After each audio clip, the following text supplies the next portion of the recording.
എന്തായാലും Nilambur by election വാർത്തകളിലേക്ക് നമുക്ക് മടങ്ങി വരുമ്പോൾ ഇപ്പോൾ പ്രതിപക്ഷ നേതാവ് മാധ്യമങ്ങളെ കാണുന്നുണ്ട്. കൊച്ചിയിൽ അദ്ദേഹം നിലമ്പൂരിലെ ഞങ്ങൾ പ്രഖ്യാപിക്കാൻ പോകുന്ന ഞങ്ങൾ തീരുമാനമെടുക്കുന്ന സ്ഥാനാർത്ഥിയെ കുറിച്ച് UDF നേതാക്കളുമായിട്ട് കൂടി ഞങ്ങൾ ചർച്ച ചെയ്യാം. പ്രോസസ്സാണ്. ഇല്ല നിങ്ങൾക്കറിയാം. നിങ്ങൾ അന്വേഷിച്ചിട്ടില്ല. നിങ്ങളുടെ പ്രശ്നം എന്ന് വെച്ച് കഴിഞ്ഞാൽ നിങ്ങൾ കോൺഗ്രസിന്റെ പുറകെ മാത്രമേ ഉള്ളൂ. എൻ്റെ ഒരു റിക്വസ്റ്റാണ്, നിങ്ങൾ അതും കൂടി ഒന്ന് പറയാം. ഇല്ലെങ്കിൽ ആളുകൾ വിചാരിക്കില്ല അവരുടെ സ്ഥാനാർത്ഥി ആരാന്ന്. ആളുകൾക്ക് നിങ്ങൾ വഴിയല്ലേ ജനങ്ങൾ അറിയുന്നത് നിങ്ങൾ വഴിയല്ലേ. അല്ല അതായിക്കോട്ടെ, എന്നാലും നിങ്ങളൊന്നും നിങ്ങൾ അന്വേഷിക്കല്ല. എനിക്ക് ചെറിയൊരു പരിഭവമാണത്. നിങ്ങൾ അന്വേഷിക്കല്ല. നിങ്ങൾ കോൺഗ്രസിൽ എന്താണ്, കോൺഗ്രസിൽ വല്ല കുഴപ്പം തീർക്കുക. ഞാൻ പറയാം, അത് വിട്ടേക്ക്, എനിക്ക് വിട്ടേക്ക്.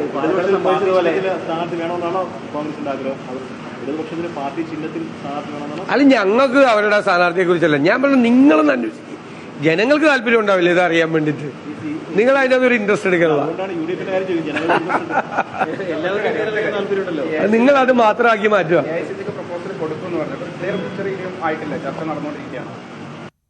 അല്ല, അത്രയും വിശദാംശങ്ങൾ വന്ന് ചാനലുകാരോട് പറയാൻ പറ്റുമോ? അല്ല, മാധ്യമങ്ങളോട് എനിക്ക് പറയാൻ പറ്റുമോ? ഞാൻ അങ്ങനെ പറയുന്നതിൽ അതൊരു നടപടിക്രമമല്ലേ? ഞാൻ പറയില്ലേ, അതെങ്കിലും ഞങ്ങൾക്ക് വിട്ടാ. ഞങ്ങൾക്ക് പ്ലീസ്, ഞങ്ങൾക്ക് വിട്ടതാ.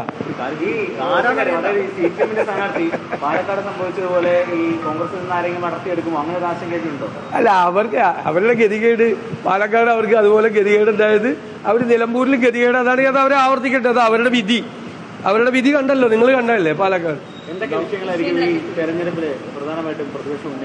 പ്രതിപക്ഷം ഉന്നയിക്കാൻ പോകുന്നത് 9 വർഷക്കാലം ഈ കേരളത്തെ തകർത്ത ഈ സർക്കാരിന് ഞങ്ങൾ നിലമ്പൂരിലെ ജനങ്ങളുടെ മുമ്പിൽ വിചാരണ ചെയ്യും.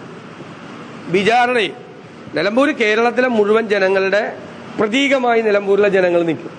അവരുടെ മുന്നിൽ ഈ സർക്കാരിനെ ഞങ്ങൾ ജനങ്ങളുടെ മനസ്സാക്ഷിയുടെ കോടതിയിൽ ഞങ്ങൾ വിചാരണ ചെയ്യും. അതിന്റെ റിസൾട്ട് വരും.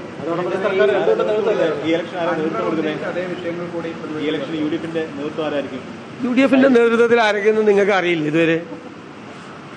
ഞാൻ പറഞ്ഞിട്ട് നിങ്ങൾ അറിയാൻ പറ്റൂല. UDFന്റെ നേതൃത്വത്തിൽ ആരാളുള്ളത്?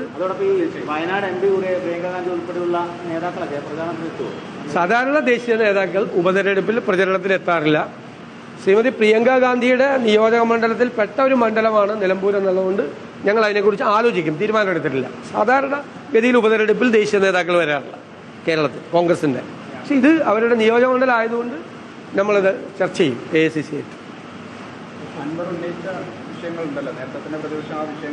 തീർച്ചയായിട്ടും ഞങ്ങൾ ഉറപ്പായിട്ടും അതെല്ലാം ചർച്ച ചെയ്യപ്പെടും. വളരെ ഗൗരവതരമായ അഴിമതി ആരോപണങ്ങൾ ഉൾപ്പെടെ. പിന്നെ ഇപ്പം മലപ്പുറം ജില്ലയിലുള്ള ഹൈവേ തകർന്നു വീണ് ആദ്യം തുടക്കത്തിൽ, ബാക്കി ഇപ്പം എല്ലാ ജില്ലയിലുമായിരുന്നു. അപ്പോൾ അവിടെ മാത്രമാണെന്നല്ല, അവിടെ നിന്നാണല്ലോ തുടങ്ങിയത്. അപ്പോൾ അതെല്ലാം ചർച്ച ചെയ്യപ്പെടുമല്ലോ. വികസന കാര്യങ്ങൾ ഉൾപ്പെടെ എല്ലാ കാര്യങ്ങളും ചർച്ച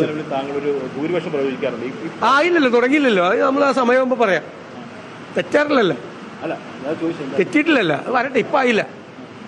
അത് ഞാൻ അവിടെ പോയി, ഞങ്ങൾ റൗണ്ട് പോയി, അവിടെ സംസാരിച്ച കാര്യങ്ങൾ ഭയങ്കര കോൺഫിഡൻ്റ് ആണ്. പക്ഷേ ഇലക്ഷൻ ഫീൽഡിൽ എത്തിക്കഴിഞ്ഞിട്ട് നമ്മൾ ബൂത്ത് തലത്തിൽ നിന്നുള്ള റിപ്പോർട്ടൊക്കെ കളക്ട് ചെയ്തിട്ടാണ്, പിന്നെ നമ്മുടേതായ ഒരു ഇതെല്ലാം കളക്ട് ചെയ്തിട്ടാണ്. അതൊക്കെ ഞാൻ പറയും സമയമാകുമ്പോൾ ഞങ്ങൾ പറയാം. അങ്ങനെ ഞാൻ പറഞ്ഞല്ലോ, അതിനുള്ള മറുപടി ഞാൻ പറഞ്ഞല്ലോ. പാലക്കാടത്തെ ഗതികേട് നിലമ്പൂരിൽ CPM ഉണ്ടാവുമെന്ന് എനിക്കറിയില്ല. അവരെ സ്ഥാനാർത്ഥി തീരുമാനിക്കണം. ഞങ്ങൾ അവർക്ക് വിട്ടു കൊടുക്കുക. നിങ്ങൾ ചെയ്യണമാതിരി ഞങ്ങളെ കയറി അതിൽ കൈകാര്യം ചെയ്യില്ല.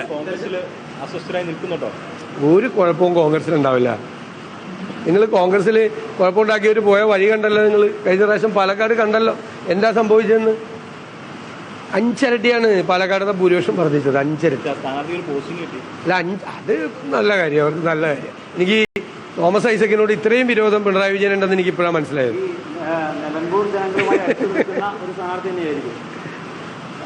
നിങ്ങൾ അതിലേക്ക് പോയത് അത് ഞങ്ങൾക്ക് വിട്ടാ പ്ലീസ്. പ്രതിപക്ഷ നേതാവാണ് മാധ്യമങ്ങളെ കണ്ടത്. എന്തായാലും കൂടുതൽ കാര്യങ്ങൾ കൈവിട്ട് പറയാൻ പ്രതിപക്ഷ നേതാവ് തയ്യാറാവുന്നില്ല. കോൺഫിഡൻസ് ആണ് എന്നതാണ് അദ്ദേഹവും പങ്കുവയ്ക്കുന്ന വിവരം. സ്ഥാനാർത്ഥി പ്രഖ്യാപനം സംബന്ധിച്ച സൂചനകളും കോൺഗ്രസ് പങ്കുവയ്ക്കുന്നില്ല. ഇടവേളയാണ് പങ്കുവയ്ക്കുക.